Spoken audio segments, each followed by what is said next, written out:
കഴിഞ്ഞ 2 ദിവസമായി ഐഷ പോറ്റി മാഡം നമ്മളോട് കുറേ കാര്യങ്ങൾ പറഞ്ഞു. അവർക്കുണ്ടായ തിക്ത അനുഭവങ്ങളും അവരെ പാർട്ടി അവഗണിച്ചതും അവരെ ഒറ്റപ്പെടുത്തിയതുമെല്ലാമായ ഒരുപാട് കാര്യങ്ങൾ അവർ തുറന്നു പറഞ്ഞു.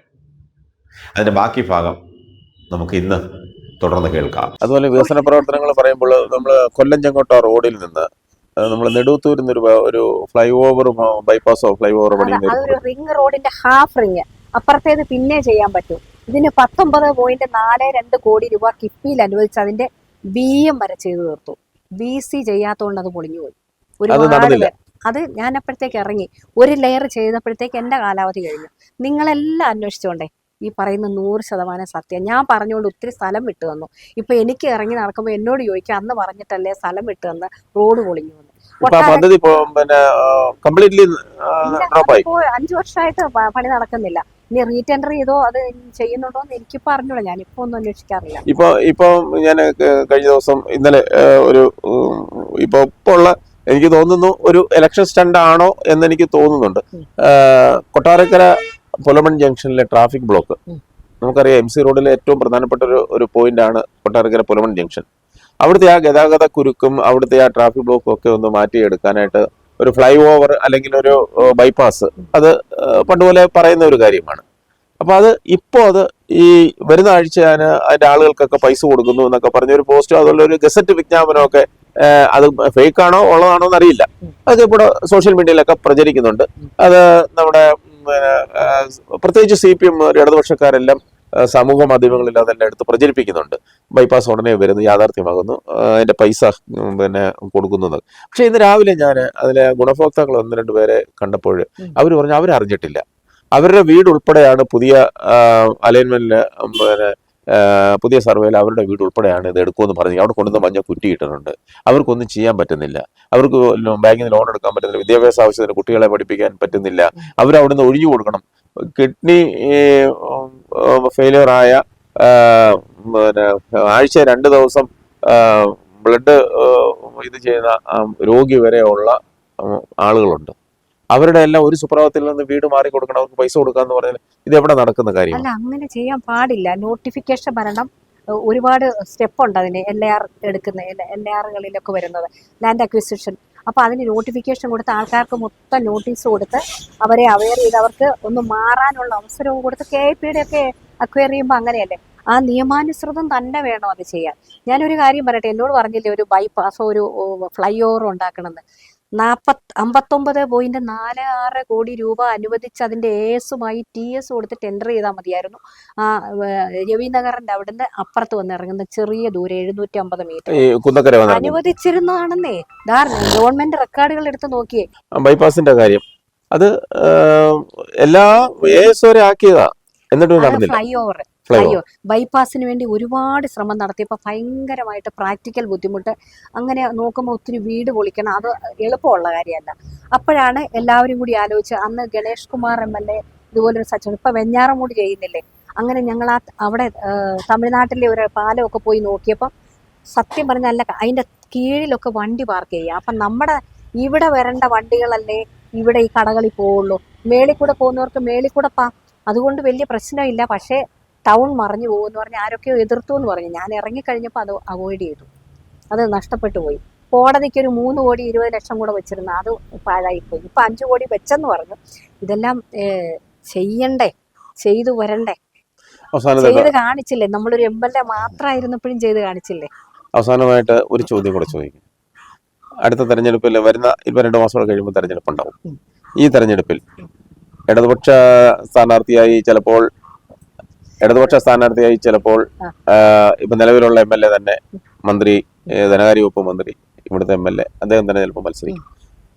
എതിരായിട്ട് വരുന്ന ചിലപ്പോൾ പാർട്ടി തീരുമാനമെടുത്താൽ മാഡം ആയിരിക്കും.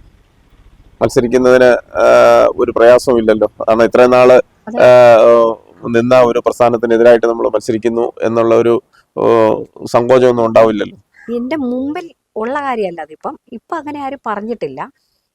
ഒരുപക്ഷെ അങ്ങനെ സാഹചര്യം വരുവാണെങ്കിൽ അങ്ങനെ പറഞ്ഞ് എനിക്കിപ്പം അത് പറയാൻ പറ്റുന്നില്ല. അല്ലെങ്കിലും അങ്ങനെ ഒരു സാഹചര്യം വരുവാണെങ്കിൽ നമുക്ക് നിൽക്കുന്നതിന് കുഴപ്പമില്ല. ഞാനിപ്പം ഇടതുപക്ഷത്തിലില്ലല്ലോ. ഇല്ല. അപ്പൊ വരുന്നത് എന്താണെന്ന് വെച്ചാൽ ആര് നിന്നാലും അവർക്ക് വേണ്ടി പ്രവർത്തിക്കുക എന്നുള്ളത് സ്വീകരിക്കും നമ്മൾ. നമുക്കൊരു സാഹചര്യം വന്നാൽ അതിനെ നമ്മൾ നേരിടും. അതല്ല, ഇപ്പൊ CPM-ൽ നിന്നപ്പോ എങ്ങനെ പ്രവർത്തിച്ചോ അതുപോലെ പുതിയ സംവിധാനത്തിൽ പ്രവർത്തിക്കും. ആർക്ക് വേണ്ടി അതിൽ പ്രവർത്തിക്കും. എന്ത് കാര്യം തീരുമാനിച്ചു വന്നാലും അതനുസരിച്ച് പ്രവർത്തിക്കും. മാഡം തന്നെ വരണമെന്നാണ് ഇവിടുത്തെ ഐക്യ ജനാധിപത്യ മുന്നണിയിലെ പ്രവർത്തകരുടെയൊക്കെ ഒരു ആഗ്രഹം. അങ്ങനെയാണ് കേട്ടത്.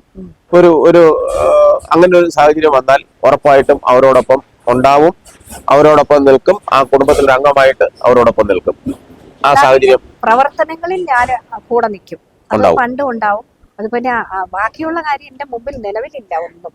ഒരു പക്ഷെ അങ്ങനെ വന്നാലും അന്നേരല്ലേ, അങ്ങനെ വരുവാണെങ്കിലല്ലേ. അപ്പോഴത്തെ അന്നേരം എന്താന്ന് വെച്ചാൽ ഒരു ഡിസിഷൻ എടുക്കും, അത്രേ ഉള്ളൂ. ഇത് തന്നെ ഈ കോൺഗ്രസിലേക്ക് വരണം നിരവധി നാൾ ഞാൻ എല്ലാത്തിൽ നിന്നും മാറി എന്നുള്ള വാർത്തയൊക്കെ വന്നപ്പോൾ ഒരുപാട് പേര് എന്നോട് പറഞ്ഞു, അങ്ങനെ ഒതുങ്ങിപ്പോവരുത്, പുറകോട്ട് പോകരുത്, മുന്നോട്ട് വരണം, ജനങ്ങളുടെ ഇടയിൽ പ്രവർത്തിക്കണം, ഇത്രയും എക്സ്പീരിയൻസ് ഉള്ള ആൾക്കാർ ഒരിക്കലും പുറകോട്ട് പോകരുത്, അങ്ങനെ ചുമ്മാ ഇരിക്കേണ്ട ആളല്ല. പ്രാക്ടീസ് എന്നൊക്കെ പറഞ്ഞാൽ അതിന് ഒരു ഒറ്റ മേഖലയല്ലേ ഉള്ളൂ. അതിനേക്കാൾ പൊതുസമൂഹത്തോടൊപ്പം ഉണ്ടാകുന്ന നിരവധി ആൾക്കാർ, പല പാർട്ടിയുടെ ആൾക്കാരും, വളരെ പ്രമുഖമായ പാർട്ടിക്കാർ ഉൾപ്പെടെ കോൺഗ്രസ് ഏറ്റവും കൂടുതലും വിളിച്ചിരുന്നു. അന്നൊന്നും എനിക്ക് എൻ്റെ മനസ്സിലേക്ക് ഒട്ടും വന്നില്ല. പക്ഷേ കുറേ ആയപ്പോൾ നിരന്തരമായിട്ടുള്ള അതിൻ്റെ കാര്യകാരണ സഹിതം കൺവിൻസ് ചെയ്യിച്ചപ്പോൾ എനിക്ക് തോന്നി, എനിക്ക് വർക്ക് ചെയ്യാൻ ഞാൻ ആവശ്യമുണ്ട്, എൻ്റെ പ്രവർത്തനങ്ങൾ ആവശ്യമുണ്ട്, അതിന് പ്രവർത്തിക്കാൻ പറ്റുന്ന ഒരു സ്പേസ് ഉണ്ട് എന്ന് വന്നപ്പം അത് നല്ലതാണെന്ന് തീരുമാനിച്ചുകൊണ്ടാണ് കോൺഗ്രസിൽ പോകാമെന്ന് വെച്ചാൽ. അതൊരു ദേശീയ പാർട്ടിയാണല്ലോ, ദേശീയ തലത്തിൽ എല്ലാവരും ഒരുമിച്ച് ഇന്ത്യ സഖ്യത്തിലുമാണല്ലോ, ഒരു ദേശീയ പാർട്ടി. അതുകൊണ്ടാണ് അത് സ്വീകരിക്കണമെന്ന് വളരെ കാലത്തെ ചിന്തകളും എത്ര പ്രഷർ എഴുതിയിട്ടും അന്ന് വരാതിരുന്നെങ്കിലും ഇപ്പം വന്നത് അതുകൊണ്ടാണ് ഒരു ഡിസിഷൻ എടുക്കണം. എനിക്കറിയാം, നേരത്തെയും ഇടതുപക്ഷ മുന്നണിയിൽ നിൽക്കുമ്പോൾ പോലും ഒരു എതിർക്കുന്ന അല്ലെങ്കിൽ വിമർശിക്കപ്പെടുന്ന ഒരു പ്രസ്ഥാനം എന്നുള്ള നിലയിൽ ഒരിക്കലും എനിക്ക് ഉമ്മൻചാണ്ടി സാറിനെ കുറിച്ചൊക്കെ വലിയ ഒരു വിമർശനങ്ങളൊന്നും അങ്ങനെ എതിര് നിൽക്കുന്ന സ്ഥാനാർത്ഥിയായാലും അല്ലെങ്കിൽ എതിര് പാർട്ടിക്കാരെ ആയാലും ഒരു വലിയ രീതിയിൽ വിമർശിക്കുകയോ അല്ലെങ്കിൽ അവരെ കുറ്റം പറയുകയോ ദോഷം പറയുകയോ അങ്ങനെയൊന്നും മാഡത്തിന്റെ ഭാഗത്തുനിന്ന് ഉണ്ടായിട്ടില്ല അല്ലേ? ഉണ്ടാവരുതല്ലോ. നമ്മളെപ്പോഴും നല്ല ഭാഷ ഉപയോഗിക്കണം, നല്ല പെരുമാറ്റം വേണം. ആരോടെങ്കിലും മോശമായിട്ട് പെരുമാറിയത് എന്ത് കിട്ടാനാ? അദ്ദേഹത്തിന്റെ പെരുമാറ്റം എന്നോടുള്ളത് എനിക്കൊന്ന് ഷെയർ, എന്നെ വിളിച്ചു. അപ്പോൾ ആരായിരുന്നു, നമ്മുടെ അലക്സ് അദ്ദേഹമാണ്, മണ്ഡലം പ്രസിഡൻ്റാണ്. എന്നോട് ഇങ്ങനൊരു ഫംഗ്ഷൻ ഉണ്ട്, അതിനൊന്ന് പങ്കെടുക്കണം എന്ന്. അപ്പം ഞാൻ ചോദിച്ചു അത് ആരൊക്കെ പങ്കെടുക്കുന്ന. അപ്പോൾ പറഞ്ഞു എല്ലാ രാഷ്ട്രീയത്തിലുള്ളവരും ഉണ്ട്, അതിലൊന്ന് വരണം. അപ്പം എനിക്ക് കുറച്ച് അനുഭവങ്ങളുണ്ട്, പാർക്ക് ഉൾപ്പെടെയുള്ള കാര്യങ്ങൾ അനുവദിക്കാൻ എനിക്ക് നല്ല സഹായം തന്നായിരുന്നു. അത് മറക്കാം. പിന്നെ നല്ല പെരുമാറ്റം, അങ്ങോട്ട് ചെന്ന് കഴിഞ്ഞാൽ ഞാനൊന്നും അത്ര വലിയ ആളൊന്നും അല്ലല്ലോ, അപ്പോഴും എണീറ്റിട്ട് അങ്ങേ സൈഡിൽ എല്ലാവരും ഇരുത്തുന്നിടത്തോട്ട് വന്ന് ഇത്രയും പേര് നിൽക്കുമ്പോൾ അതൊക്കെ സ്ട്രൈക്ക് ചെയ്ത കാര്യങ്ങളാണ്. അത് പറയുന്നതിന് എന്താ, ഉള്ള കാര്യം പറയുന്നതിന് നമുക്കെന്താ. അപ്പോൾ അതുകൊണ്ട് ആ അനുസ്മരണ സമ്മേളനത്തിൽ അന്നൊന്നും നമ്മുടെ മനസ്സിൽ ഒരിക്കലും ഇങ്ങനെ വരുന്നില്ല.